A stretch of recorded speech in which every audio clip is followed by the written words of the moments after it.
With these, what you want you to do is pivot around your back. So with any hip thrust, the upper back is the pivot point on the bench. You don't want it to be too high or too low, just right.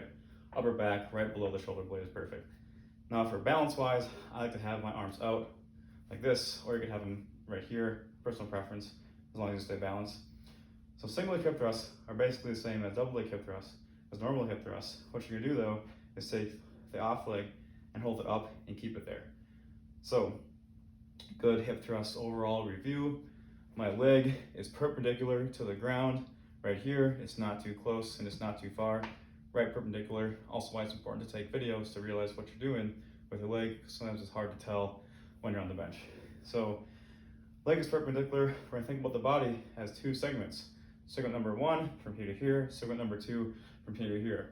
On the way down, all I'm gonna do is break those segments in half, keeping this segment together, not bending it, and keeping this segment together. I mean, if you bend your femur, you broke it, so that's a problem. Okay, so I broke my segments. Now, on the way back up, all I'm gonna do to get out of this is not just come back up, but to squeeze my glute. And that action is gonna propel me up. So here I broke the segments and I squeeze my glutes like that. Or my glute, I guess my singular glute, as I keep this knee up. So you're gonna notice that my back is not arched. You never wanna do that in a hip thrust. It's gonna work your back more than your glutes, and that's not the purpose of this exercise. So again, break the segments, here they are, they're broken. Now to get back up, I'm gonna flex my glute, and that's gonna bring me back up. So you're gonna notice that my glute is actually moving, this area is moving more relative to this area, right? If I were to just come back up, it might be a lot more movement, and that's not what we want either. If your quad is feeling it more than your glute, a couple things could be happening. Number 1, you might be too close. That's gonna decrease the angle, having more quad involvement, or you're coming back too far. So if you notice, when I come down, my knee starts to travel towards me.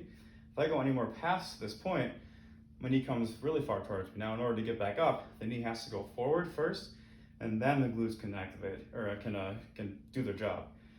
So we don't want to do that. We want to come down just before the point where the knee starts to get too far past, or too far close to you, and then come back up just for the point. So right about there for me, and then come back up.